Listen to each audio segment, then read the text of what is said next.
Estou gravando, tá? Então, conto com a concordância de vocês que quem não quiser aparecer, basta desativar a função webcam e a partir de então não vai aparecer mais o seu rosto, apenas a sua voz, se você ativar o microfone. Quem quiser fazer perguntas pode usar tanto o chat quanto pode ligar o microfone e fazer a pergunta.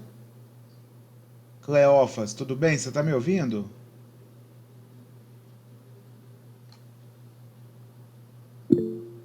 Você se importaria de deixar o seu microfone no mudo? Se você não souber como, eu tenho como colocar daqui. Eu só não sei se você vai ter condição de colocar. Ah, beleza, conseguiu. Pessoal, muito boa noite, tá? Continuo esperando que vocês todos estejam saudáveis, todo mundo passando por esse momento difícil da melhor forma possível. Saúde para vocês e para a família de vocês. Vamos começar agora com a aula que eu enviei essa semana. Essa aula gravada já está no portal à disposição de vocês, o link para ela, tá? Desde quarta-feira. Eu tenho percebido que vocês não têm tido tempo de assistir a aula antes, por isso que eu estou mantendo a minha abordagem aqui nas aulas ao vivo, que é de dar uma revisão rápida do material que está gravado, lógico, com mais detalhes vocês vão ver lá. Aqui é uma revisão mais rápida, certo? Para depois, ou durante, sem problema nenhum, abrir para vocês fazerem as perguntas, certo? Esta aula ao vivo, ela é a primeira de duas metades, né? A gente vai ver obrigações solidárias em duas aulas seguidas, e essa aqui é a primeira das duas, certo? Se alguém tiver alguma dúvida aí, pode fazer perguntas pelo chat. Fiquem à vontade. Bom, obrigações solidárias. Tá? Eu já tinha até mencionado ela nas aulas anteriores. As obrigações solidárias são um tipo muito importante de obrigações, né? Vocês vão ter muita utilidade aprendendo sobre. Eu não sei se foi com a intenção de dar uma de João sem braço, mas eu já vi advogados formados, experientes, mostrarem desconhecimento das obrigações solidárias e passarem vergonha em processos, certo? Por exemplo, advogados brigando para seu cliente pagar apenas metade de uma dívida, porque havia dois obrigados, sendo que a obrigação era solidária. Vocês vão ver que o devedor solidário pretender pagar apenas metade da dívida não é permitido pelo ordenamento, tá certo? Então, deem a devida importância a essa aula, porque ela vai ser importante na carreira de advogados ou juristas que vocês forem manter. Conceito e características. O artigo 264 diz que a solidariedade, quando na mesma obrigação concorre mais de um credor ou mais de um devedor, cada um com direito ou obrigado à dívida toda. Vocês, nesse dispositivo aqui do artigo 264, vocês vão acabar encontrando um pouco de semelhança com a definição legal de obrigações indivisíveis. Mas vocês vão ver durante essa aula que há muitas diferenças entre elas e uma não se confunde com a outra, certo? Então, num primeiro momento, para existir uma obrigação solidária, precisa haver multiplicidade de credores ou multiplicidade de devedores ou multiplicidade de credores e devedores, tá certo? Se houver multiplicidade de credores, obrigação solidária ativa ou solidariedade ativa. Se houver multiplicidade de devedores, solidariedade mista, solidariedade passiva. E se houver mais de um credor e mais de um devedor, todos eles solidários entre si, teremos a solidariedade mista. Certinho? A principal característica da solidariedade é que cada credor solidário tem o direito de exigir a dívida toda e tem o poder de receber sozinho a dívida toda. Ao passo que cada devedor solidário pode ser demandado para pagar a totalidade do débito, tá certo? Óbvio que depois de um devedor pagar a totalidade do débito, sendo mais de um devedor, ele vai ter direito de regresso contra os demais. Óbvio também que se um credor solidário recebe a dívida toda, ele vai ter dever de repartir as cotas partes dos demais credores com eles, ok? Aqui nós temos no artigo 942 uma hipótese legal de solidariedade, que diz que os bens do responsável pela ofensa ou violação do direito de outrem ficam submetidos à reparação do dano causado. E se a ofensa tiver mais de um autor, todos responderão solidariamente pela reparação. Isso é uma hipótese de obrigação solidária passiva estabelecida pela lei. Vocês vão ver que a solidariedade pode se originar na lei e no contrato, ok? Bom, nesse slide nós temos uma conclusão de Antunes Varela para conceituar a solidariedade, que diz o seguinte: se algum dos devedores for ou se tornar insolvente, quem sofre prejuízo não é o credor, porque este credor que tem devedores solidários ainda pode continuar a cobrar o total da dívida de qualquer um dos devedores solidários. Ok?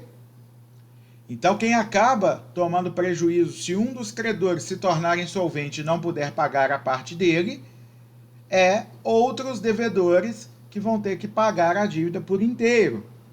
Tá? 4 são as principais características comuns das obrigações solidárias.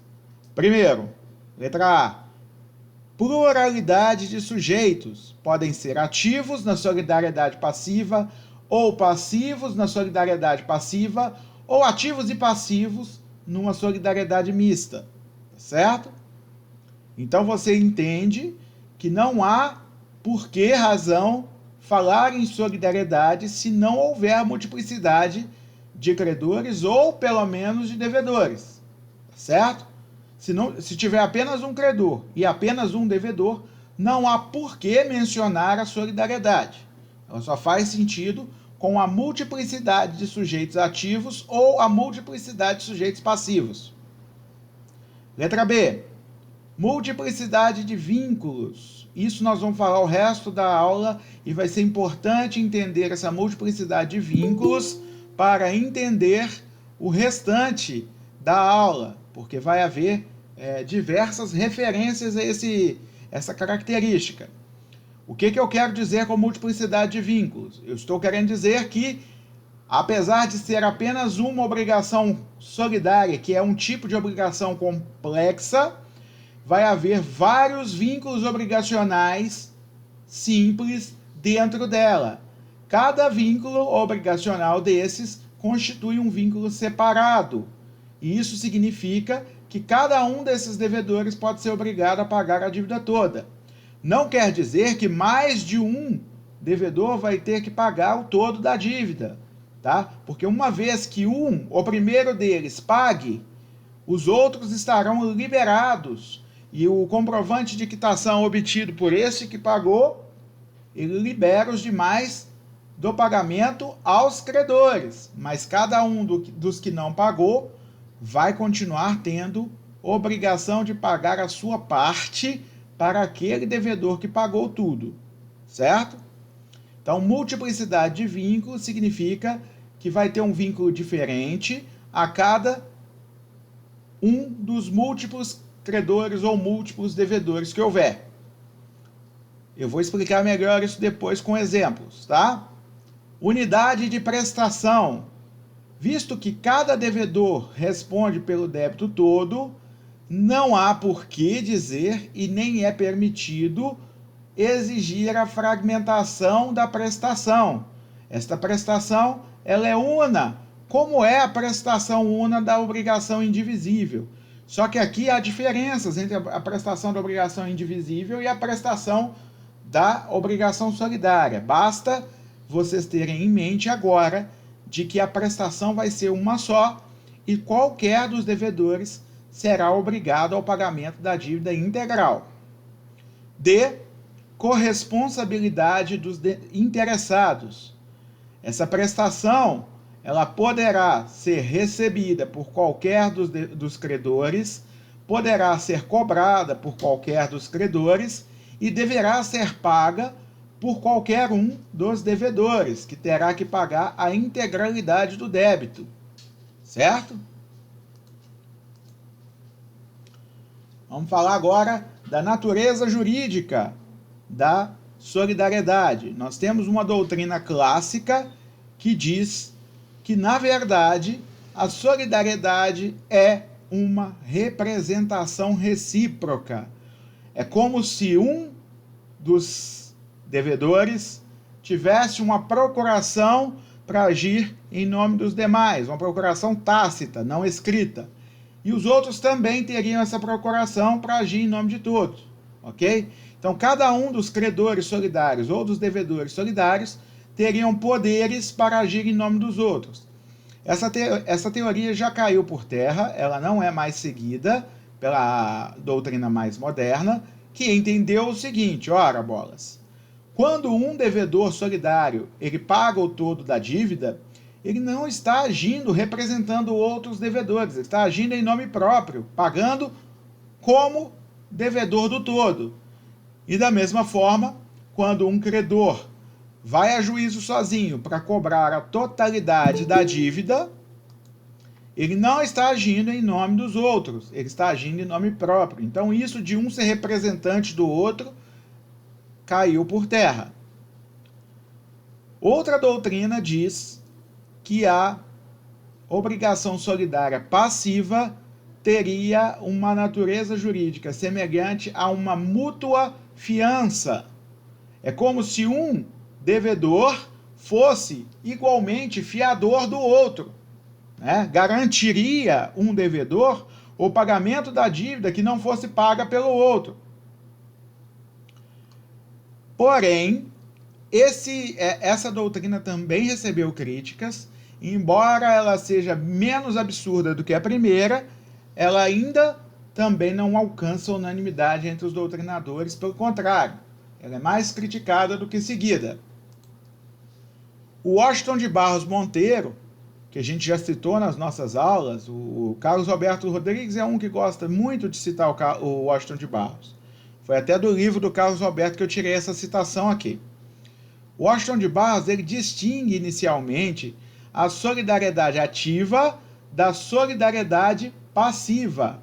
Ele diz que na ativa, o caractere da solidariedade ele não é da substância da obrigação, posto que o fato de ter uma obrigação solidária ativa não pioraria nem melhoraria muito a condição do devedor, que ele seria obrigado da mesma forma a pagar para qualquer um dos credores que lhe cobrasse o total da dívida. Segundo o Washington de Barros, a única diferença que aconteceria de uma obrigação simples para uma obrigação solidária é que na obrigação solidária o devedor poderia pagar o todo da dívida para qualquer credor, o que faz com que sua obrigação seja mais fácil de cumprir, porque é mais fácil você encontrar um de vários credores do que encontrar um único credor para pagar, ok? Já a solidariedade passiva, segundo o mesmo autor, Washington de Barros, ele entende o seguinte, que em virtude... Pessoal, eu estou dando a aula ao vivo, de vez em quando acontece um barulhinho, tá? Agora tocou o interfone aqui, tá? Só um instantinho que eu já retomo aqui o raciocínio com vocês. Se minha cachorrinha latir também, vocês perdoam com antecedência. Bom, hoje no final da aula, se vocês quiserem ver, eu mostro a cachorrinha para vocês. A solidariedade, Alan Peter falou que está travando. Alguém mais está sentindo esse travamento do áudio? Não, aqui está tudo correto, Chay. O Alan, tenta verificar se tem mais alguém utilizando ao mesmo tempo para download ou para assistir vídeo, Netflix, etc., a sua internet, porque pode ser por isso, tá?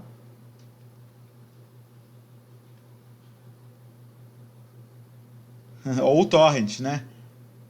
Pausa os outros processos do computador que possam estar usando a internet para que vocês fiquem apenas com o fluxo da aula temporariamente, é óbvio.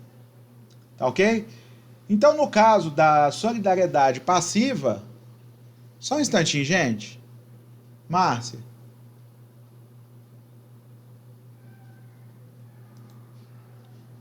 Bom, gente, eu até pausei a gravação aqui, tô de volta porque minha esposa não tinha escutado o interfone, não.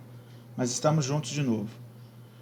Bom, solidariedade passiva, segundo ele, todo devedor é responsável pelo todo. Isso faz com que a solidariedade passiva seja uma obrigação muito mais agressiva para os codevedores do que uma obrigação simples. Porque na obrigação simples e divisível, cada devedor tem que pagar apenas a sua cota parte.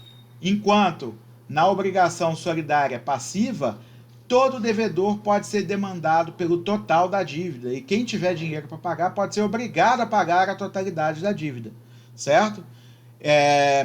Então, segundo ele, né, é justificado a semelhança que alguns autores veem entre mútua fiança ou fiança e solidariedade passiva, mas ele ainda diz que não são semelhantes, tais institutos diferem um do outro.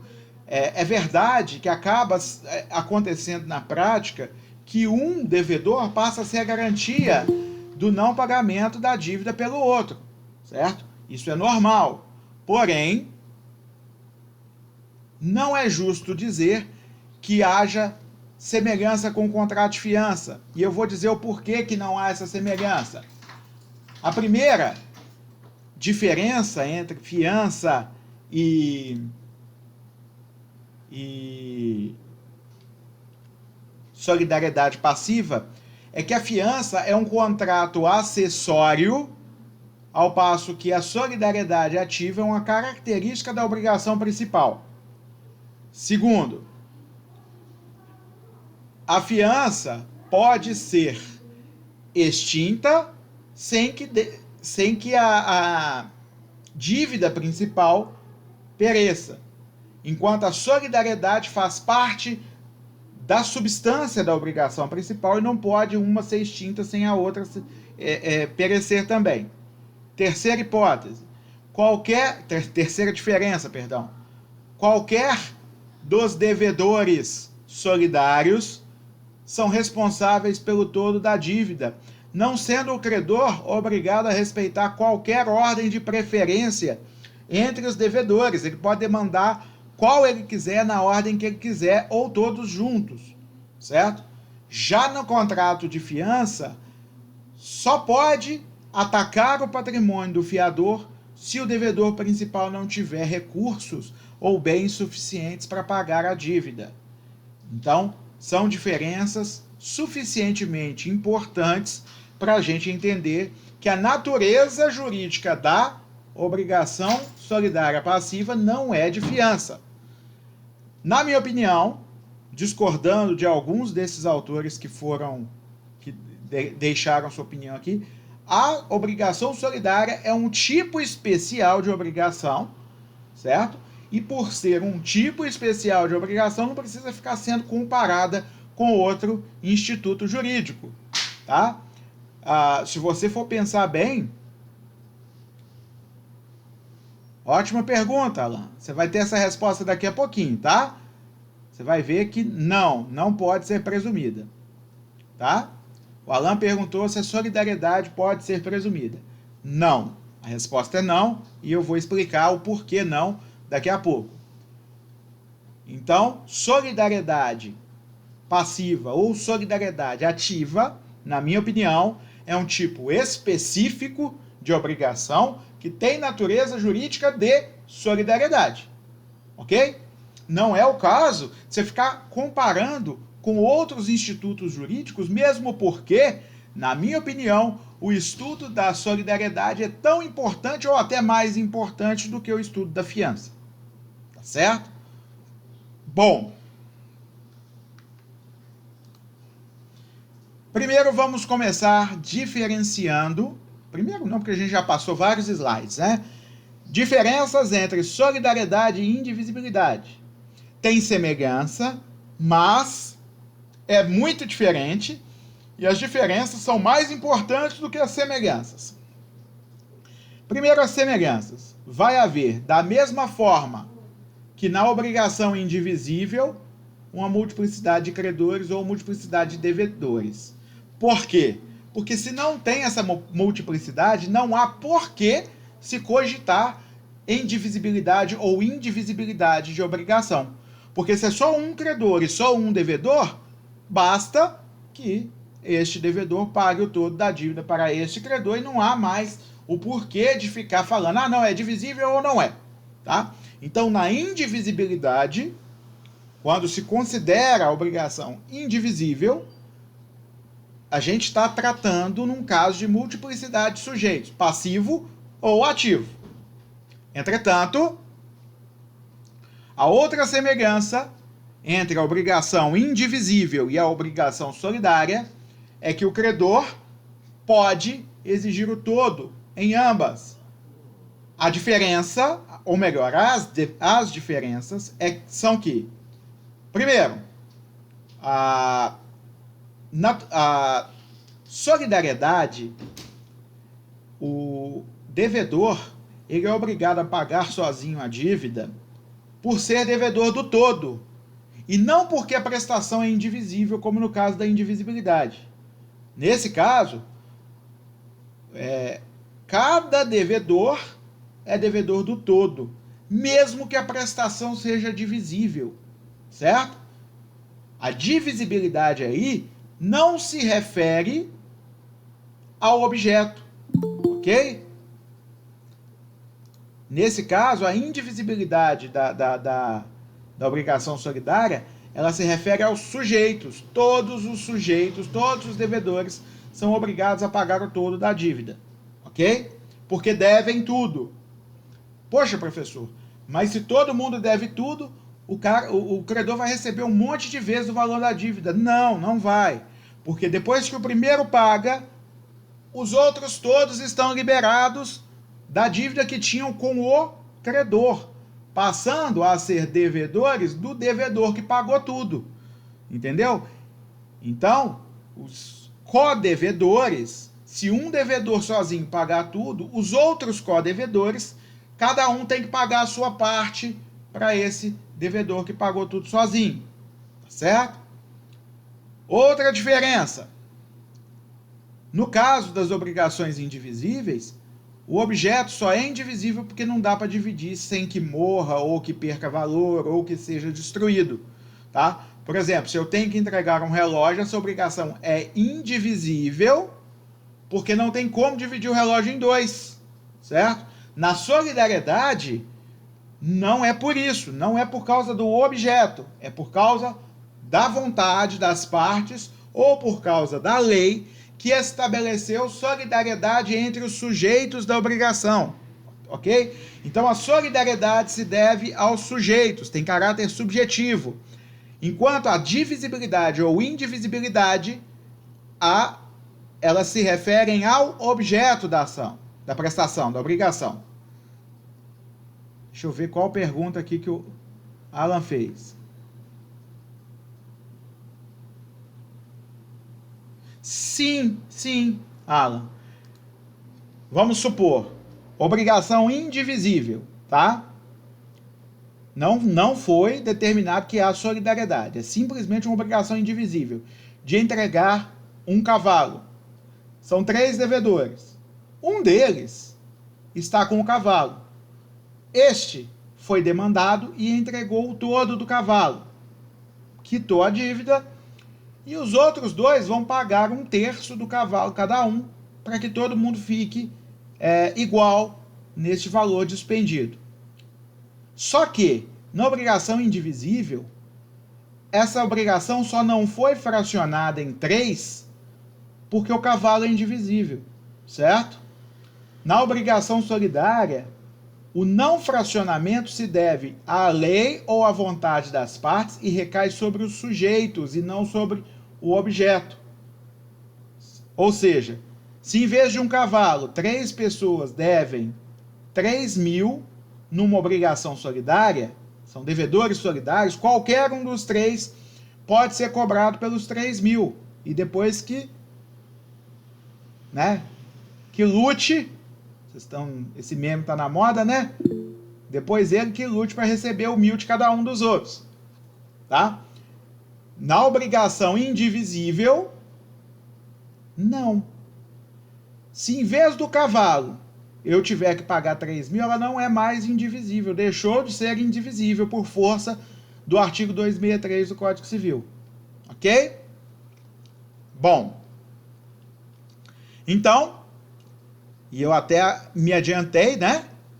A obrigação indivisível, por força do artigo 263, perde a condição de indivisível se for convertido em perdas e danos, porque dinheiro é divisível. E a indivisibilidade ela só existe em virtude do objeto ser indivisível. Quando o objeto da prestação passou a ser dinheiro, sendo dinheiro divisível, ela se transforma em obrigação divisível. Na obrigação solidária, isto não ocorre. Vocês vão ver daqui a pouco que pelo artigo 271 do Código Civil, a obrigação solidária convertida em perdas e danos, ela permanece solidária, cada devedor podendo ser demandado pelo todo da dívida.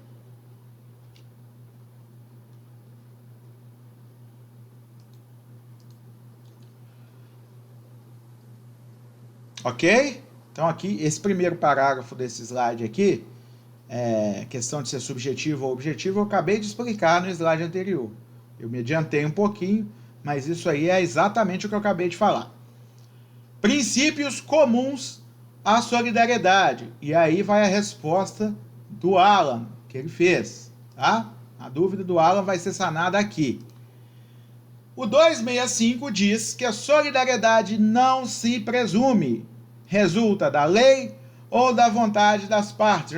Já dei até um exemplo de hipótese que resulta da lei, que é o artigo 942 do Código Civil. Tá? E esse raciocínio de que a solidariedade não se presume é lógico, é fácil de entender por que ela não se presume. Vocês concordam comigo que a obrigação, se for divisível, ela não será solidária? Obrigação divisível é tudo o que solidariedade não é? Imaginem comigo, se uma obrigação é divisível e eu posso pagar 1/3, sendo 3 devedores, eu posso pagar apenas 1/3 que eu devo, sendo o Alan obrigado a pagar 1/3 e a Thalia obrigada a pagar o outro terço, o que nós não temos aqui é uma solidariedade. Porque se tem a solidariedade, eu só me desvinculo da obrigação se eu pagar o todo da dívida. Ok? Então, como no código, nós vimos isso há uma aula atrás, obrigações divisíveis e indivisíveis, presume-se a divisibilidade, obviamente que a solidariedade não pode ser presumida, certo? Porque se o que é presumido é a divisibilidade, e divisibilidade é contrário de solidariedade, certo? É antagônico à solidariedade, a divisibilidade é presumida e a solidariedade não.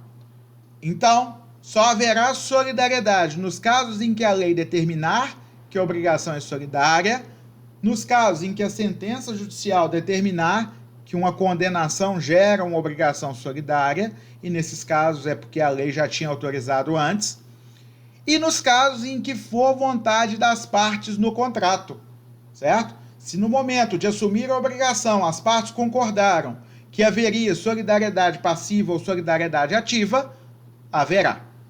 Certinho? O segundo princípio comum à solidariedade, tanto ativa quanto passiva. A obrigação solidária pode ser pura e simples para um dos co-credores ou dos co-devedores e condicional ou a prazo ou pagável em lugar diferente para o outro. Observe que o que está dizendo esse artigo 266 é resultado daquilo que eu falei com vocês, que era a característica da solidariedade, que é a multiplicidade de vínculos. Significa o seguinte: imaginem que Tício, Mévio e Caio são co-devedores, tá? Solidários. Pode ser que para Caio o negócio tenha sua eficácia suspensa por uma condição. Pode ser que para Mévio o negócio tenha sua eficácia suspensa por um termo suspensivo. Então, para Caio pende uma condição suspensiva, para Mévio pende termo suspensivo. E pode ser que para Tício a obrigação seja pura e simples. Isso quer dizer que desde que a dívida esteja vencida, Tício pode desde logo ser demandado pelo todo da dívida. Mévio só vai poder ser demandado pelo todo da dívida depois de vencer o prazo estipulado, ou seja, depois de chegar na data do termo inicial. E Caio só vai poder ser demandado pelo todo da dívida a partir do momento em que se implementar a condição suspensiva que pendia sobre a obrigação dele. Querem exemplo prático? Continuando com Tício, Mévio e Caio. Tá? Estabelece-se num contrato que Tício, Mévio e Caio estão pegando um dinheiro emprestado com Tibúrcio. Tibúrcio é o credor. E esse dinheiro será pago da seguinte forma: em 1º de abril de 2020, Tício estará obrigado a pagar o valor integral da dívida, certo? A partir do dia 1º. Então, nós determinamos que, no caso do Tício, ele pode ser demandado em qualquer momento a partir do dia 1º. Caio vai ser demandado somente a partir do dia 15 de abril. Então, tem um termo suspensivo para vencer aí para o Caio. E Mévio só vai ser demandado se a colheita dele der lucro. Então, nós temos aqui 3 hipóteses, tá? 1, obrigação já exigível, que a gente chama de obrigação pura e simples. 2, para Caio, uma obrigação com termo, dizendo que ele só vai ser demandado daqui a 12 dias, ele só vai ser obrigado a pagar daqui a 12 dias, e Mévio fica na dependência da condição da sua lavoura dar lucro, certo? Passou dia 15 de abril, Caio já pode ser cobrado junto com Tício. Em 1º de maio, o Mévio colheu a sua colheita e deu bastante lucro.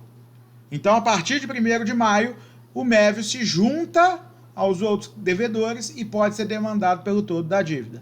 Qualquer um dos 3 pode ser cobrado pelo total da dívida, desde que não haja nenhuma causa suspensiva da eficácia. Certinho? Isso significa que, embora seja uma obrigação complexa, a solidária, há vários vínculos simples ou individuais dentro dela. Todo mundo entendeu?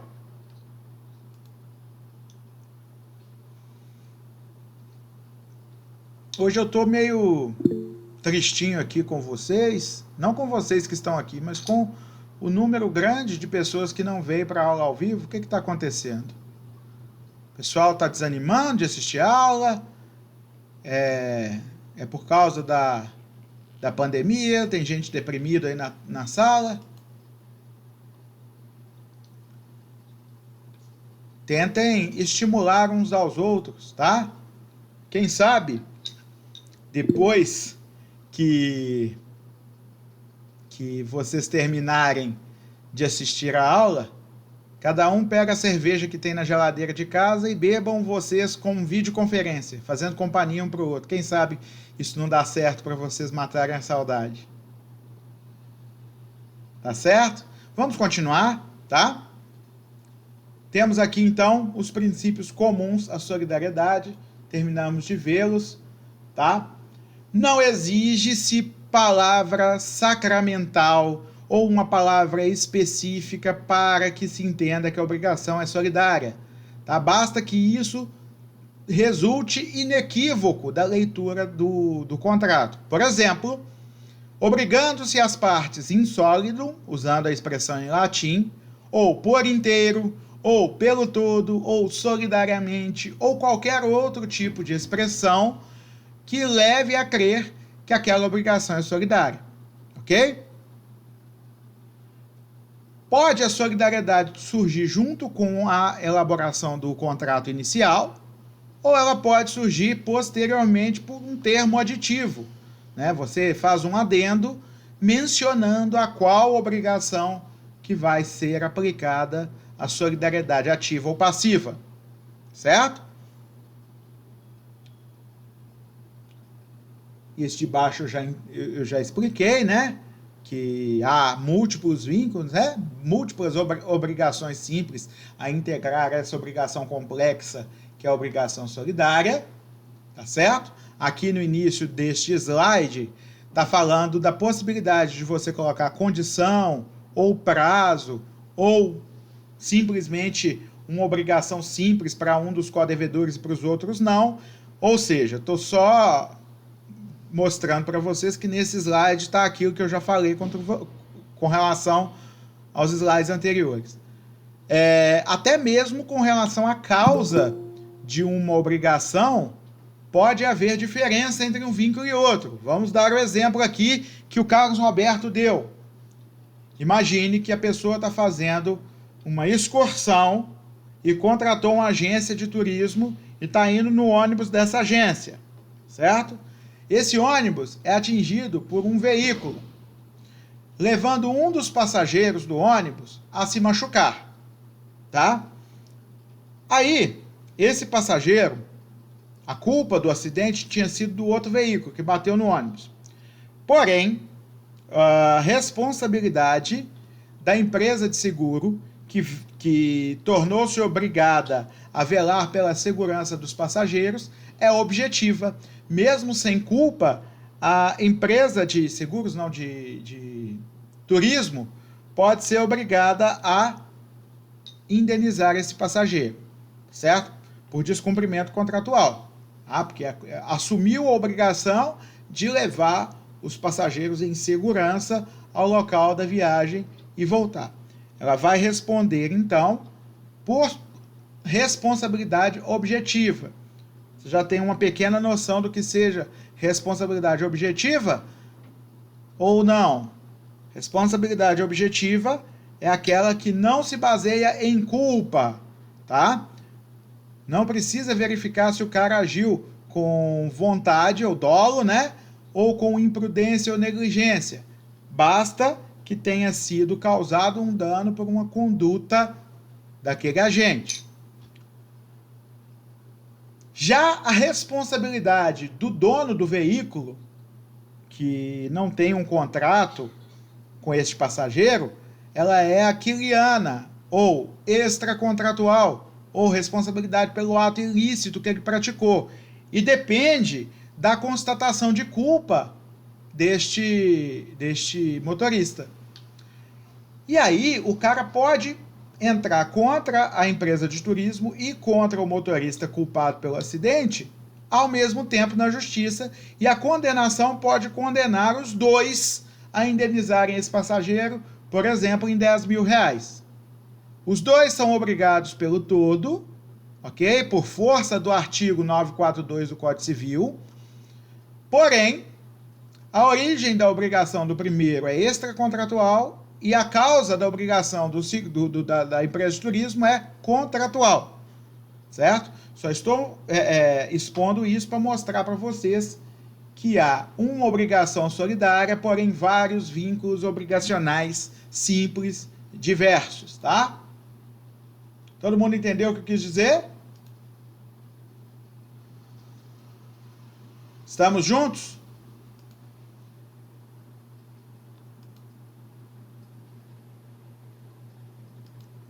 Diz aí para mim.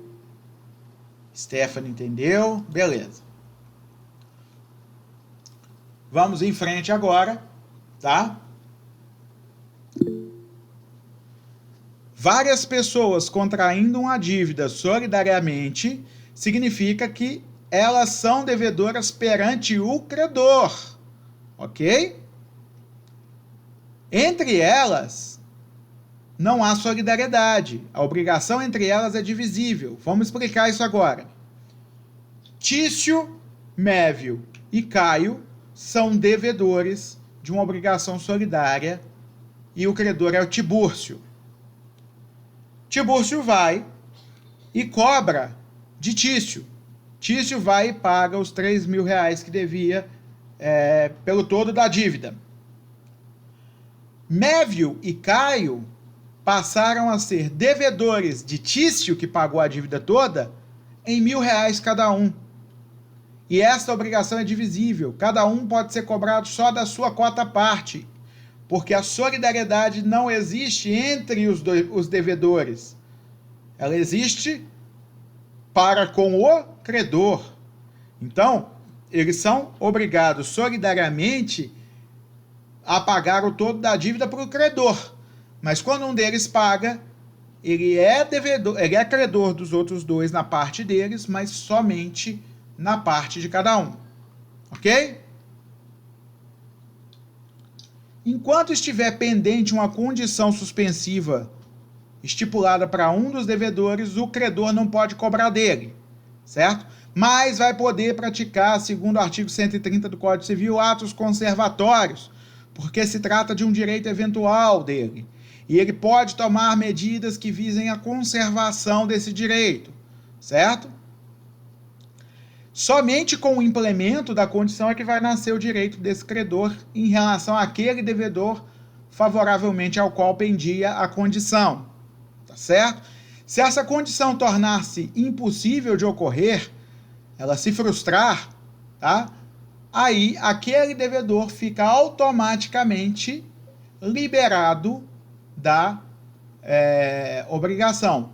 Vamos dar um exemplo aqui. Vamos supor que a condição para se tornar devedor ou credor de alguma coisa seja ele ter um filho biológico, tá certo?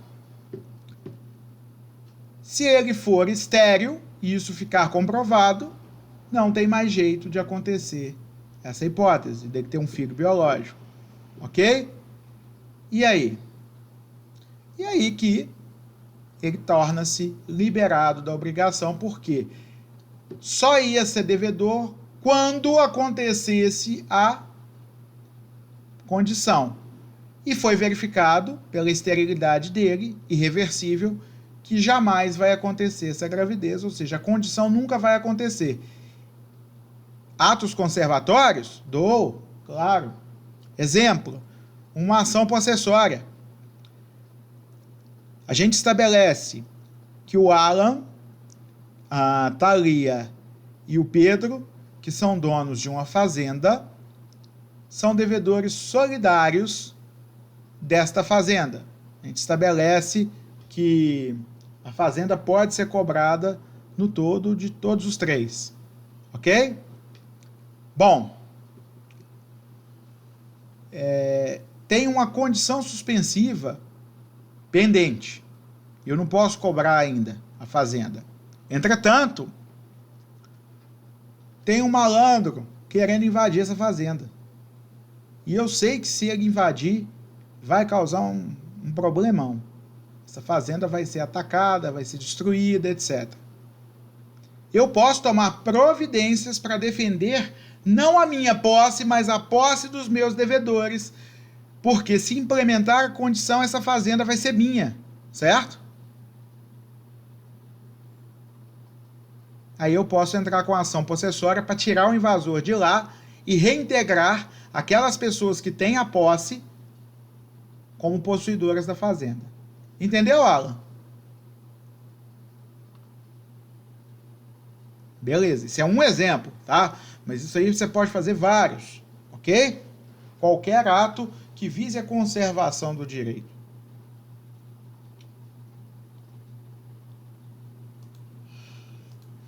Espécies de obrigação solidária. E agora a gente vai falar da obrigação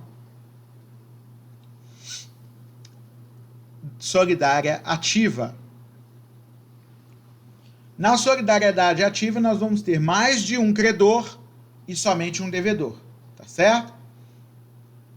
Então, esses dois ou mais credores, qualquer um deles que receba o todo da dívida, e eles podem, qualquer um deles pode receber o todo da dívida, libera o devedor, tá certo?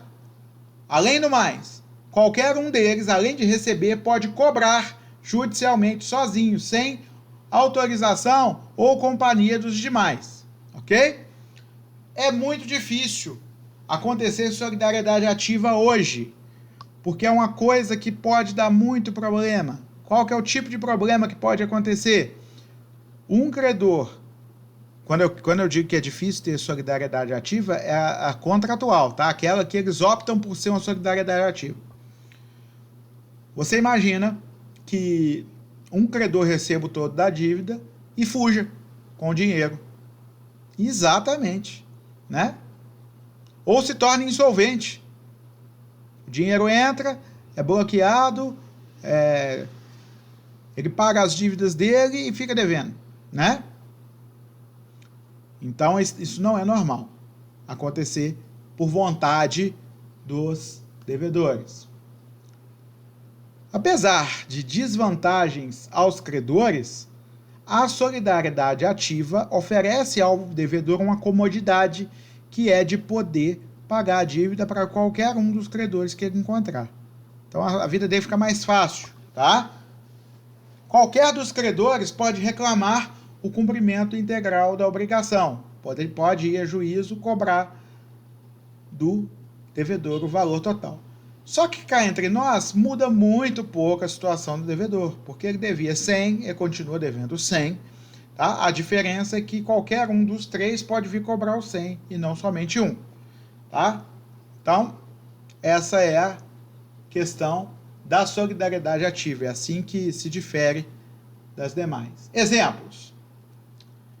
Conta bancária conjunta. O STF já decidiu que a conta bancária conjunta gera solidariedade ativa entre os correntistas. Como assim, professor? Conta se você tem uma conta no banco, você é credor do banco? Sim, senhor. Você é credor do banco. O banco te deve, não deve? Quando você deposita o salário seu no banco, o banco não está te devendo o valor do seu salário, você ganha 5 mil reais. E depositou esses 5 mil reais no banco, você acha que o banco vai deixar esse dinheiro guardadinho no cofre? Não, ele vai emprestar para outras pessoas cobrando juros altos. Ok? No dia que você vai sacar, o banco tem que te pagar.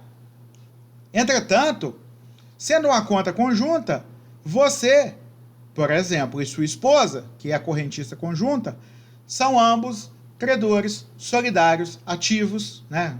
Credores solidários em face do banco, que é o único devedor. Isso é patente porque qualquer um dos dois pode ir lá e sacar o valor total da conta. Porém, quando é emitido um cheque sem fundo por um dos correntistas somente, esse cheque sem fundo não induz a solidariedade passiva entre os devedores, tá? Então, se eu e minha esposa somos correntistas de uma conta conjunta no banco e eu emito um cheque, o cheque não tem fundo, só eu sou devedor desse cheque. Por mais que a minha esposa sofresse algum tipo de consequência desta minha dívida, ela não pode ser demandada em juízo por ela, ok? Outra questão. Se você estabelece, tá, que a conta ela é uma conta solidária, que tipo de produto bancário é esse? Conta solidária é aquela que só admite pagar algum dinheiro, entregar algum dinheiro ou descontar um cheque se tiver assinatura dos dois, ou os dois estiverem presentes. Isso não é solidariedade ativa. Por quê? Porque a característica da solidariedade é justamente não precisar disso, certo? Qualquer credor recebe o todo da dívida em nome de todos os credores. E isso significa que o credor, quando ele vai receber a dívida, ele não precisa dos outros estarem presentes. Ele tem poder, na solidariedade ativa, para receber a dívida toda, certo? Então, essa conta bancária solidária, embora o nome venha confundir a cabeça de vocês, ela não é solidária, não tem solidariedade ativa nenhuma, ok? Alguma dúvida?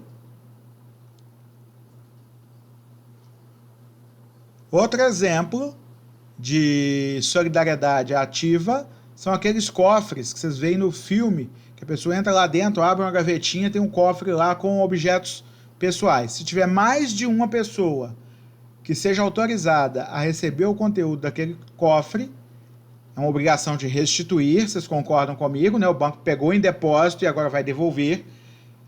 E qualquer um existe sim. E qualquer um dos credores que podem ir lá e pegar o conteúdo do cofre são credores solidários, tá certo? Já que um só pode sacar tudo. Características da solidariedade ativa, elencadas pelo nosso querido Washington de Barros. Vamos ler o 267 aí, para comentar depois. Cada um dos credores solidários tem direito de exigir do devedor a prestação por inteiro. E aí ele destaca 6 características separadas 6 consequências, na verdade, desse dispositivo. Letra A. Qualquer credor pode promover medidas assecuratórias de conservação de direito. Nós já vimos que isso está disposto no artigo 130 do Código Civil. B. Se um deles constitui em mora o devedor comum a todos, se um deles constitui em mora o devedor comum, a todos aproveita os efeitos da mora. O que são efeitos? Primeiro, o que é mora? Mora é um instituto jurídico que, uma vez que a pessoa é constituída em mora, começam a... Exatamente. Mas para constituir uma pessoa em mora, às vezes uma obrigação ela não tem data de vencimento definida. E não tendo data de vencimento definida, é necessário constituir a pessoa em mora. A mora não é automática. Então você tem que notificar que a prestação vai se vencer em data tal. Ele não pagando, ele vai ser constituído em mora. A constituição em mora tem algumas consequências. Começa a contar o prazo prescricional, começa a incidir multa e juros. Tudo bem? Entenderam? Então, mora, ela é o marco inicial da exigibilidade da dívida, tá? Porque se alguém ainda não passou pelo vencimento da dívida, ele não está em mora, ok? E nem pode ser constituído em mora. Isso significa que nem o prazo prescricional começou a contar ainda, porque a dívida não é vencida até o momento, certo? Bom, a interrupção da prescrição requerida por estende-se a todos os credores. Observem que prescrição é a perda do direito de ação para pleitear um direito subjetivo judicialmente pelo não exercício desse direito de ação num decurso de tempo estabelecido pela lei.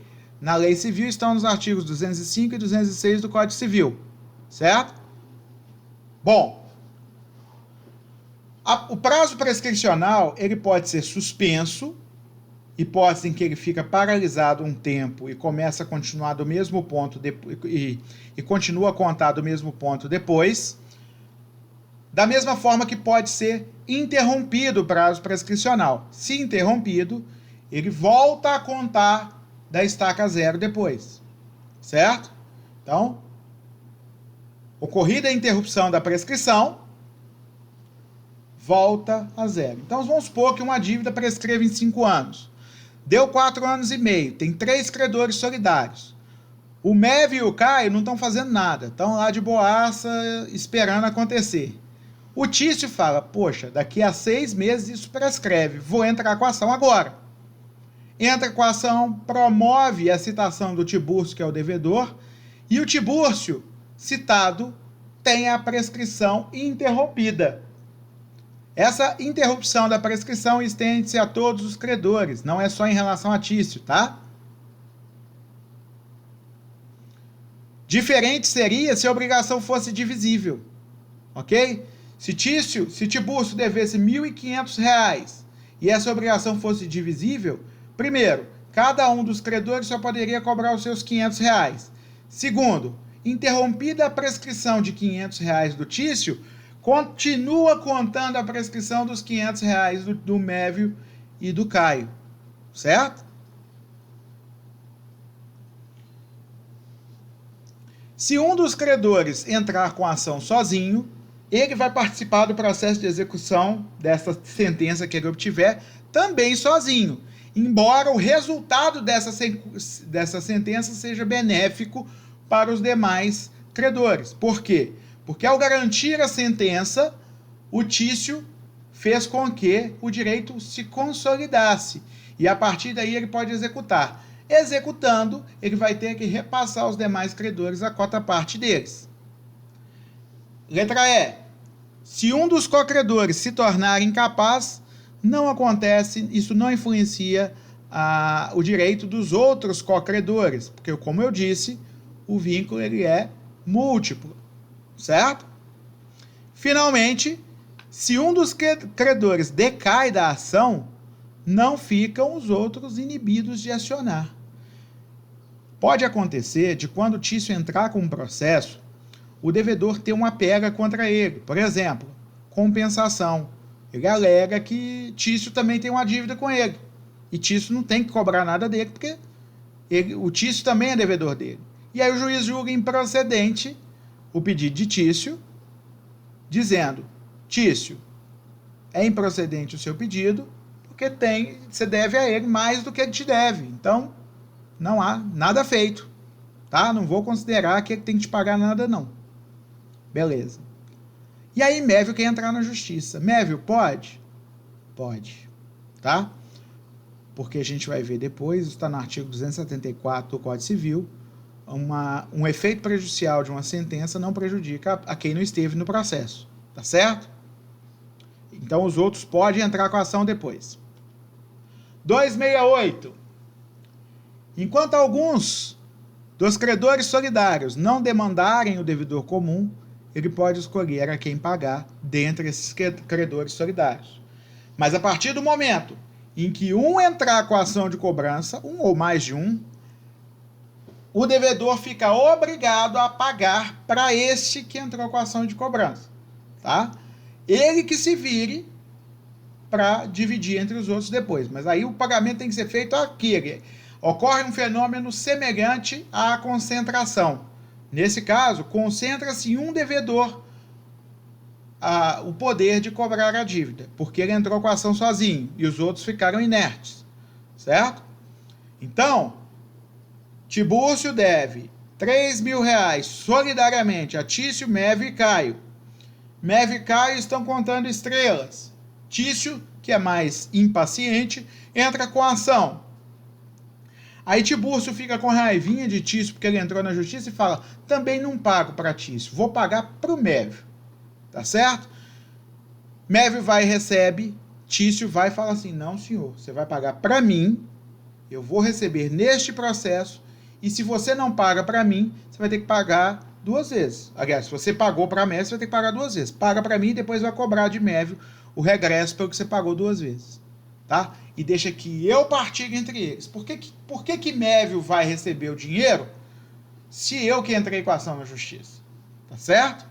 Então, a partir do momento em que só um ou mais de um, porém não todos, os credores ajuizam determinada ação de cobrança, concentra-se naquele ou naqueles que ajuizaram a ação o direito de receber o todo da dívida, tá? Partilhando depois, obviamente. E ainda tem outra questão. Se todos entrarem com a ação ao mesmo tempo, permanece o direito de escolher a quem pagar por parte do devedor, tá certo?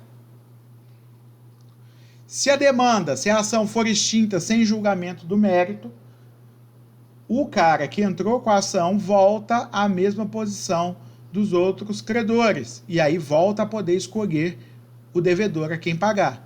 Se a ação foi extinta, por exemplo, por falta de algum requisito que tinha que ser suprido para entrar com a ação e ele não cumpriu. Tá ok? Dúvidas?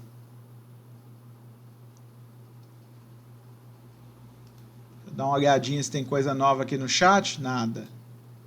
Tô às ordens, tá? Artigo 269. O pagamento feito a um dos credores solidários extingue a dívida até o montante do que foi pago. Olha só, gente. Óbvio que a obrigação sendo solidária, cada devedor pode ser exigido pelo todo. Então, imaginem que Tício, Mévio e Caio sejam devedores solidários de R$3.000. Ok? Perdão, gente. Tibúrcio seja devedor solidário de Tício, Mévio, que a gente está falando de solidariedade passiva. Perdão, ativa. Tá? Me confundi aqui, mas é ativa. Então, Tibúrcio é devedor. Tício, Mévio e Caio são credores. Imaginem que Tibúrcio vai até o processo e faz um depósito judicial de R$1.000. A dívida é de 3.000, mas ele pagou 1.000. E aí ele vira e fala, olha, só tenho 1.000 hoje. Quanto que ele continua a dever? 2.000 mais juros, mais correção monetária. Tá? É óbvio que o pagamento parcial feito pelo devedor tem que ser deduzido do valor total da dívida. Senão haveria enriquecimento sem causa. Vocês concordam comigo? Então não é porque eles têm o direito de exigir o todo que um pagamento parcial vai ser desconsiderado. Não, não pode ser desconsiderado. Extingue parte da dívida, sim. 270. Se um dos credores solidários falecer deixando herdeiros, cada um destes só terá direito de exigir e receber a cota do crédito que corresponder ao seu quinhão hereditário, salvo se a obrigação for indivisível. O que acontece? Tício, Mévio e Caio são credores solidários, tá? O montante da dívida é um cavalo de R$3.000, mas é um cavalo. Sendo indivisível, João e Maria, que são os herdeiros de Tício, que acabou de morrer, podem cobrar o todo, ok? Ou perdão, João sozinho ou Maria sozinha, que são os herdeiros, tá? Sendo obrigação indivisível, no caso do cavalo. Agora, se a obrigação for divisível, por exemplo, dinheiro, tá? Tício, Mévio e Caio são credores de R$3.000 e o devedor é Tibúrcio. Morreu Tício, deixou João e Maria. João resolve entrar na justiça para cobrar sua parte. Ele só pode cobrar os R$500 que lhe cabe, porque a quarta parte do seu pai era 1.000, tá? Dos 3.000, o que seu pai teria direito de receber no final das contas era 1.000, embora ele pudesse receber a dívida toda e depois partilhar. Mas o que era dele mesmo era 1.000. E o que é de cada um, João e Maria, é 500. Exceções. Primeiro, se o credor falecido tiver deixado um herdeiro só. Aí, deixando um herdeiro só, ele entra na solidariedade na mesma posição que o falecido pai dele, podendo cobrar o todo da dívida se quiser. 2. Todos os herdeiros estão agindo em conjunto. Então, na petição inicial da ação de cobrança, coloca-se lá, João e Maria, herdeiros de Tício, lógico, com qualificação completa de todos eles, tá? Mas João e Maria, herdeiros de Tício, vêm exigir o cumprimento integral da dívida uma vez que a obrigação é solidariedade ativa e todos os herdeiros do falecido credor estão presentes neste polo ativo da ação. Isso é o teor do artigo 270, tá? Salvo se a obrigação for indivisível, mas salvo também se ele tiver só um herdeiro e salvo também se todos os herdeiros estiverem agindo juntos. Então, o que acontece? A inteligência do artigo 270 está se referindo a cada um dos herdeiros agindo sozinho. Só pode cobrar o seu quinhão. Mas se ele agir junto com todos, aí não, aí pode cobrar tudo. E aí partilhar depois entre os outros co-credores, tá? E a terceira hipótese é se a prestação for indivisível. Aí não tem como você cobrar parte dela. Você não tem como cobrar a pata de um cavalo. Pata não, perna de um cavalo. Quem tem pata é inseto e o pato.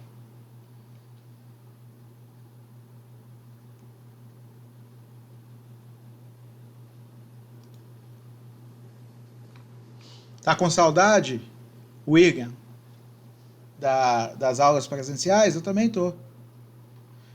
A gente tá fazendo o melhor possível para que vocês tenham aulas ao vivo e gravadas, tá? Isso é mais do que qualquer curso de EAD teria, tá?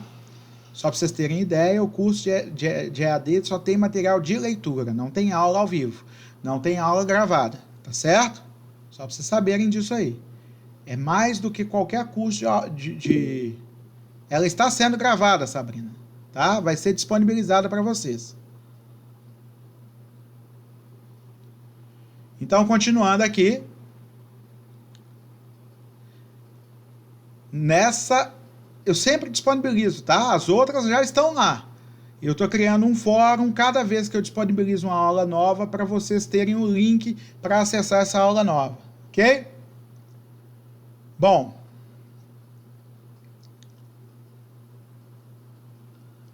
para os demais credores, acontecendo essa hipótese de um deles falecer, continua tudo do mesmo jeito. Então, Tício, Meve e Caio são credores, Tibúrcio é o devedor, o valor da dívida é R$3.000, morreu Tício, tá? Meve e Caio continuam podendo acionar Tibúrcio pelo total da dívida, R$3.000, e aí eles vão partilhar esse valor que receberem entre o espólio de Tício, né, que vai ser dividido entre os seus herdeiros, e entre o outro que não recebeu.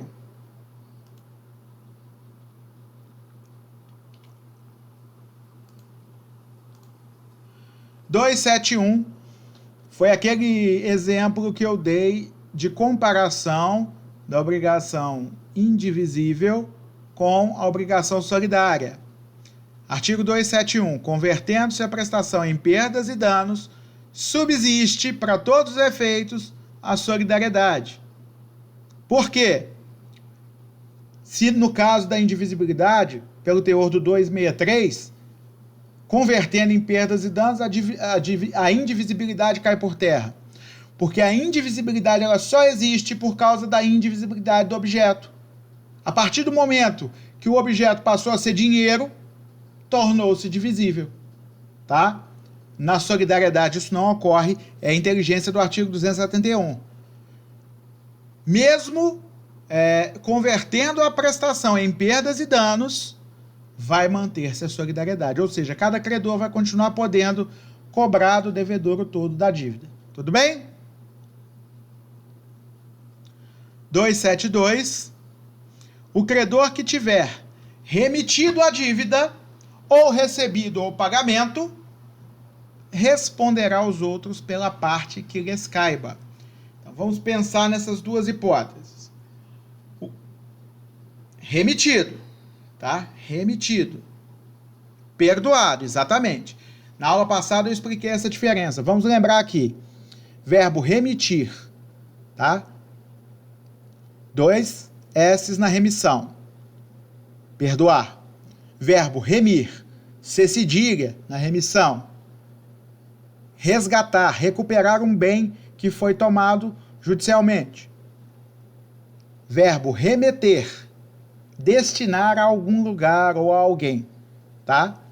Aí no caso a remissão é com 2 S's também. Então é a nossa língua portuguesa que nos confunde a cada dia, ok? Então, se o credor perdoar a dívida, ele pode perdoar a dívida toda, porque já que ele pode receber a dívida toda e esconder o dinheiro, e o recibo que ele deu vale, ele também pode perdoar a dívida toda, ok? Ele vai responder, isso mesmo, Igor. Ele vai responder perante os outros credores. Então, Tício, Mévio e Caio, mesmo exemplo, são credores, tá? Tibúrcio é o devedor. Ocorre que o Tibúrcio é muito parça do Tício. Ele vai no Tício e fala: ô Tício, você podia perdoar esse negócio? Não, ele pode perdoar o total, ok? Pode perdoar parcialmente, sim, sem problema nenhum. Só que ele responde pelo pagamento aos demais, ok?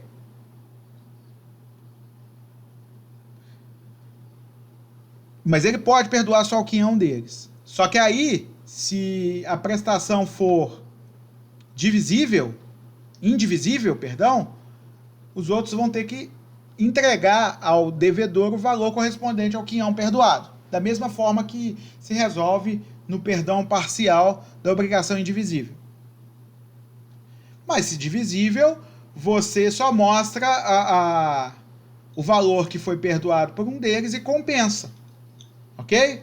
Você fala: olha, eu não devo mais 3 mil, devo só 2 mil, porque o Tício perdoou expressamente, por causa desse documento que está aqui na minha mão, a parte dele na dívida. Então, o total da dívida agora é de 2 mil e não de 3 mil. Então, vocês dois, credores solidários, ainda podem me cobrar o todo da dívida, mas o todo da dívida agora é 2 mil, não é mais 3. Simples assim, tá certo?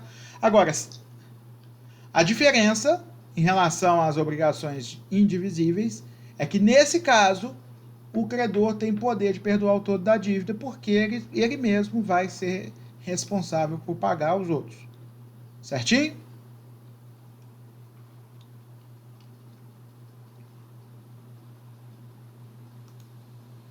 R$ 273. A um dos credores solidários não pode o devedor opor as exceções pessoais que sejam oponíveis aos outros. Isso quer dizer o seguinte: primeiro, exceção é defesa, tá? Nesse sentido aqui, é formas de defesa, certo? Se a forma de defesa se refere a uma situação pessoal de um dos credores, isso não pode ser oposto aos outros. Vamos dar um exemplo. Ficou constatado que no negócio jurídico, só Tício estava com dolo, os outros não. Os outros estavam agindo com boa fé. Eu posso opor o dolo de Tício contra ele, não contra os outros. Ok? Defesas que tenham elementos pessoais de um dos co-credores só podem ser opostas contra ele. Outro exemplo, compensação. Tá? Tício, Mévio e Caio são credores de Tibúrcio de 3 mil reais. Só que Tício deve a Caio 500 reais. Certinho? Se Mévio entrar com a ação de cobrança sozinho, sem Tício, o Tício não pode opor a Mévio a compensação que ele teria direito... Perdão, Tibúrcio. O Tibúrcio não pode opor a Mévio a compensação que ele teria em face de Tício. Porque quem deve a ele 500 reais é Tício. Ele deve 3 mil aos co-credores solidários, Tício, Mévio e Caio. Quem deve a ele os 500 é só o Tício. Então, ele não pode opor a Mévio essa exceção. Tá certo? Então, ele vai ter que pagar o todo. Pago o total, ele vai poder entrar imediatamente com a ação de cobrança para receber os 500 reais de Tício, se o Tício não pagou a ele voluntariamente. Ele pode até pedir, no momento que ele faz o pagamento em juízo, para que 500 reais dessa dívida que caberiam a Tício fiquem bloqueados judicialmente, certo? Para que ele possa pedir a cobrança de Tício em outra ação e ter garantido ali o pagamento de Tício. É possível, tá certo? Então, por exemplo, Tício entrou para cobrar Tibúrcio. Os credores são Tício, Mévio e Caio, tá certo? Tício é relativamente incapaz. O relativamente incapaz precisa ser assistido. E Tício não chamou seu pai para assisti-lo, né, na assinatura dos documentos. O que o devedor Tibúrcio vai alegar através do seu advogado? Falou, olha, não, tudo bem, eu até devo essa galera aí, mas o Tício não podia estar ajuizando uma ação sem assistência do pai dele. Tá faltando a ele capacidade de entrar em juízo aí. O juiz vai verificar isso e vai extinguir o processo, caso o Tício não regularize sua capacidade postulatória. Ok? Então, essa mesma defesa não poderia ser feita contra Mévio, que tem 19 anos. Então vamos supor que Tício, de 17 anos, e Mévio, de 19, entram. Caio está nos Estados Unidos, não está participando. Mas Tício e Mévio entram em conjunto contra Tibúrcio para receber o todo da dívida. Tibúrcio vai e fala, olha,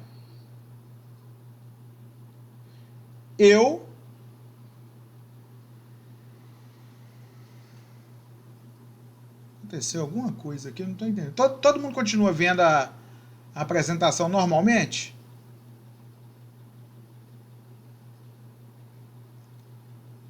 Tá, eu vou retomar aqui, tá?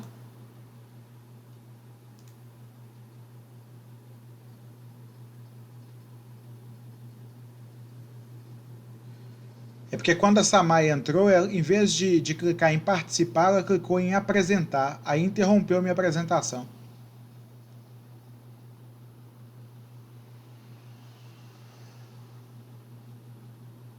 Vamos continuar.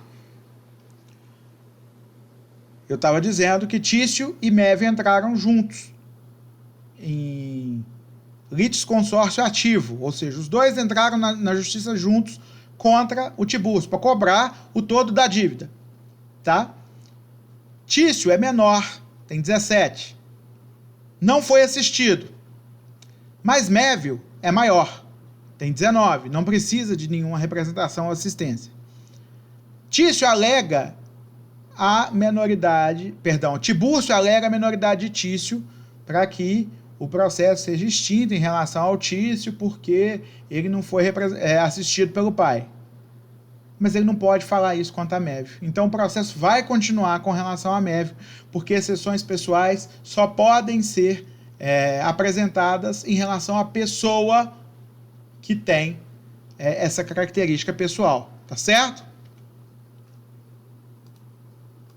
E o nosso último slide, eu já até falei um pouquinho sobre isso, mas vamos entender agora. O julgamento contrário a um dos credores solidários não atinge os demais, mas o julgamento favorável lhes aproveita, sem prejuízo de alguma exceção pessoal que o devedor possa invocar contra alguns deles. Ou seja, a gente já falou da multiplicidade de vínculos, certo? Que tem mais de um vínculo.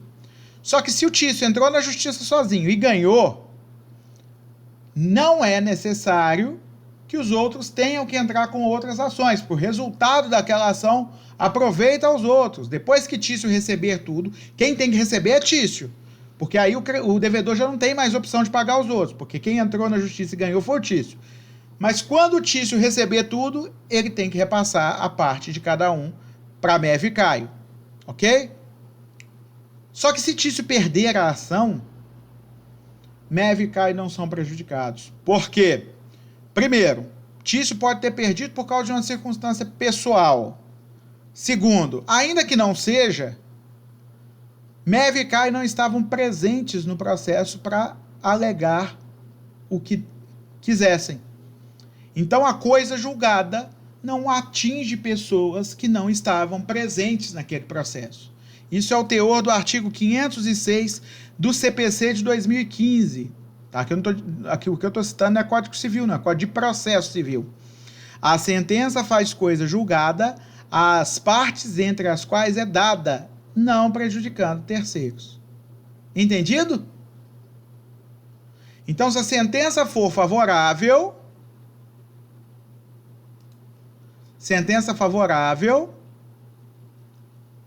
tá valendo para todo mundo. E embora os outros não possam entrar Agora, no final do processo, Tício, quando receber, esse dinheiro vai ser destinado a todos. Ele vai ter que pagar a parte dos demais. Embora a sentença favorável aproveite a todos, a sentença desfavorável só prejudica a quem estava no processo. Fala, Alan. Pode fazer.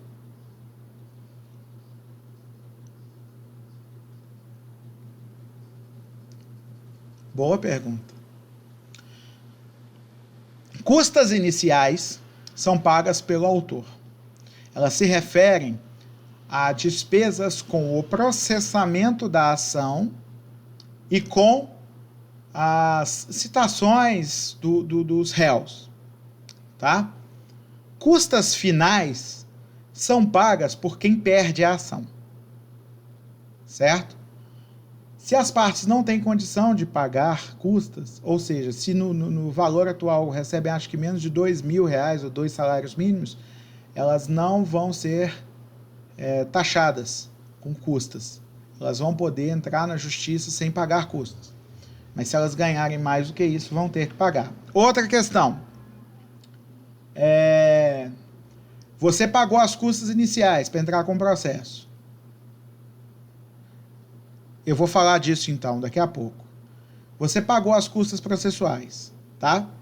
Você pode demandar a outra parte para que ela seja obrigada a pagar as custas que você teve que desembolsar no início, tá? Você pode incluir na sua petição inicial que as custas que você pagar no início sejam ressarcidas pela outra parte se ela se tornar perdedora no processo. Você perguntou sobre honorários advocatícios. Existem 2 tipos.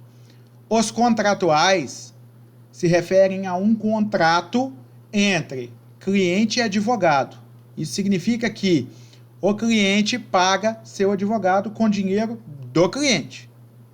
Honorários de sucumbência são devidos pela parte vencida aos advogados da parte vencedora.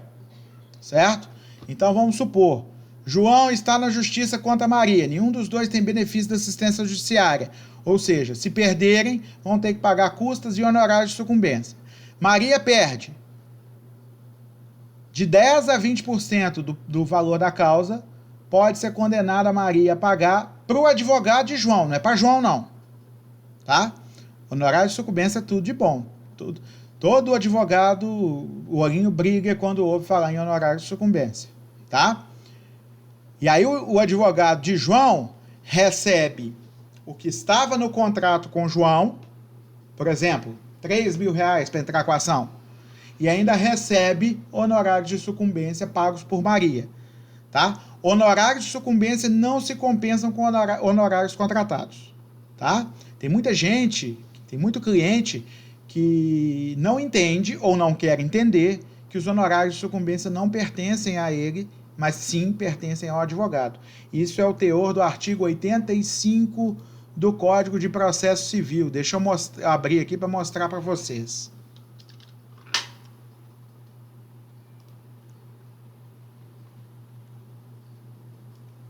Abrindo aqui, tá? Só um instante.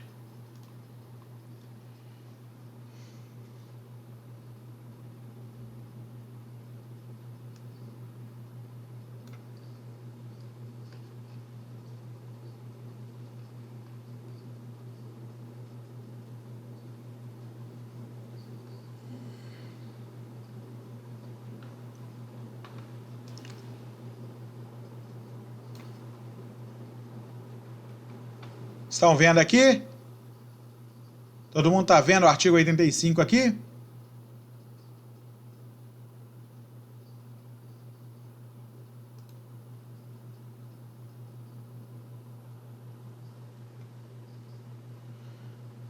A sentença condenará o vencido a pagar honorários ao advogado do vencedor. São devidos honorários advocatícios na reconvenção, no cumprimento de sentença, provisório e definitivo, na execução, resistida ou não, e nos recursos interpostos cumulativamente. Os honorários serão fixados entre o mínimo de 10% e o máximo de 20% sobre o valor da condenação do proveito econômico obtido ou, não sendo possível mensurá-lo, sobre o valor atualizado da causa atendidos, e aí vai ter os critérios: grau de zelo, lugar da prestação de serviço, natureza e importância da causa, etc, etc. Tá certo? Esse valor são os honorários de sucumbência, não tem nada a ver com o contrato que o cliente faz com o seu advogado. Certinho? Todo mundo entendeu? Beleza. Bom, como eu disse a vocês, esse era o nosso último slide. Sugiro agora que todos abram seus microfones e vamos bater papo, vamos perguntar, vamos tirar dúvida, tá certo? O William tinha feito uma pergunta aí. Pode fazer a pergunta, William. Ele mandou no chat, estava aí pra cima na conversa. Vamos procurar. Ah, isso é regra? Quem ganha menos que 2 salários não paga custas ou há exceção? Depois do seu raciocínio me tira essa dúvida. Tá bom. Antes, não era esta a regra, tá? Essa regra dependia muito mais do bom senso do julgador e da condição financeira de uma forma geral das pessoas. Antes, inclusive, as pessoas não eram obrigadas a provar o quanto ganham. Bastava demonstrar, assinando uma declaração de pobreza, demonstrar que a sua situação financeira não estava boa, que teriam direito à justiça gratuita. Só que os tribunais estão seguindo essa nova orientação agora. Deixa eu só pesquisar aqui para você, para poder te mostrar. Isso segue exemplo também do direito trabalhista, no caso. Parece que houve uma mudança nesse sentido no direito trabalhista, questão de causas trabalhistas, correto? Aqui, ó.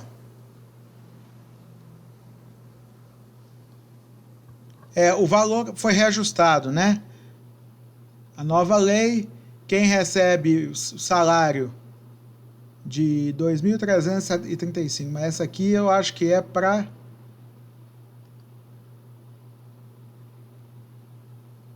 Aqui, ó, quem tem direito à justiça gratuita. Vamos ver aqui. A última vez que eu pesquisei estava em R$2.000.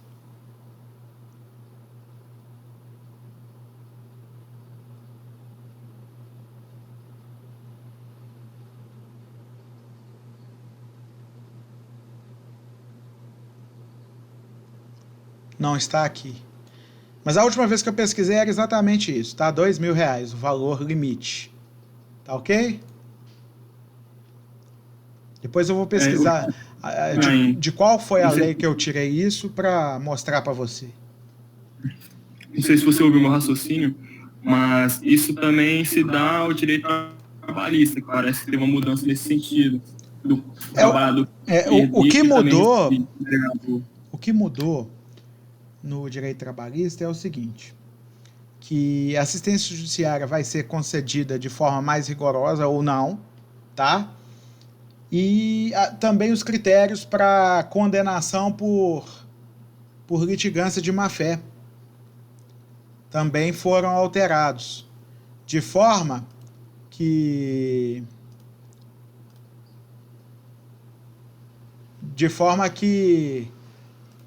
se o devedor, se o autor da ação demanda, por exemplo, por alguma coisa que sabe que não tem direito, ele pode ser condenado por litigância de má-fé e ter que pagar uma multa pela litigância de má-fé. O que acontece? Antigamente era normal os advogados que atuavam na Justiça do Trabalho pedir tudo o que se pudesse imaginar para dar um valor na causa gigantesco, porque se por algum motivo o devedor esquecesse de contestar alguma coisa ou ele não se manifestasse sobretudo na defesa, isso gerava condenação. Agora não está sendo mais automático desse jeito, entendeu? Então, se o juiz verificar que ele está demandando por algo que ele não tem direito, vai considerar o litigante má-fé e vai cobrar a multa. Tá certo? Então, é só para mim ter uma noção. Sempre com o empregado processar seu empregador por algo que não tem direito, ele vai ser processado por litigância má-fé. má-fé, no caso. A letra da lei não é essa. A letra da lei fala o seguinte: algo que sabe que não tem direito. Aí teria que se demonstrar que ele tinha ciência de que... Então, quando o advogado faz a petição, ele tem que amarrar muito bem amarrado, por exemplo, segundo o fulano fala, durante vários dias ele trabalhou horas extras sem recebê-las. Tá? Ele não tem certeza de quantas horas extras ele tem direito, porque os registros de ponto estão na empresa. Então, requer-se que a empresa seja condenada a exibir, seja intimada a exibir os registros de ponto, para que se possa verificar qual é o valor de horas extras que ele tem direito. Antes, o que o advogado fazia? O advogado escutava o cara e falava assim: quantas horas extras você fez? Aí o cara chutava. Eu fiz 100. O advogado colocava 100 horas na petição e depois, se tivesse só 50, recebia 50. Tá? Agora é o seguinte: se o cara sabe que tem 50, certo? E pede 100, pode ser condenado por litigância má-fé. O advogado é que tem que saber peticionar. Falar assim: olha, ele sabe que tem horas extras não pagas, mas ele não sabe o valor integral. Ele não sabe o número integral delas, porque isso está registrado no registro de ponto. Ele batia ponto exatamente no horário de sair, só que várias horas extras não foram quitadas. Ok? Então, para que a gente possa cobrar um valor certo, é necessário que a gente veja o registro de ponto. Aí vem a empresa com o registro de ponto e aí faça o cálculo. É uma forma de você ser mais honesto no pedido. Certo? Você não chuta para cima mais. O chutar para cima pode ser motivo de litigância de má-fé. Ô, Chaim, essa condenação da litigância, ela vai ser um processo à parte ou no mesmo processo? No mesmo processo. No mesmo processo. Na hora que o juiz der a sentença, olha só, o juiz pode verificar que o empregado tem direito, na verdade, a 50 horas extras e não 100. Isso é direito de trabalho, tá? E processo de trabalho, não é minha matéria. Tá? Eu tô falando pelo conhecimento mais ou menos que eu tenho. O juiz pode considerar que ele tem razão em parte. Ele pediu 100, só que ele tinha direito a 50. Ok? O juiz vai virar e falar assim: ele sabia que tinha direito só a 50, pediu 100, chutando para cima, superestimando o número, tá? E por isso eu vou condená-lo por litigância de má-fé. Porque a justiça agora, ela não está mais suportando, pelas novas leis que existem, aquele tipo de alegação de falar assim: eu vou falar um número aqui, se colar, colou. Ela pede que seja determinado um valor líquido e certo para o pedido. E se não se sabe, que seja falado um valor incerto, mas dependente de um documento. Fala, Márcia.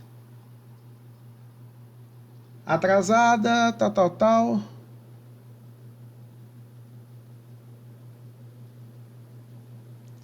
Vamos falar do fórum, tá? No trabalhinho de vocês. Estamos naquele fórum, a questão é uma obrigação de restituir, tá? Vamos dar exemplo. Vamos supor que Tício tem um bem que está no poder de Mévio. Mévio tem que devolver o bem a Tício.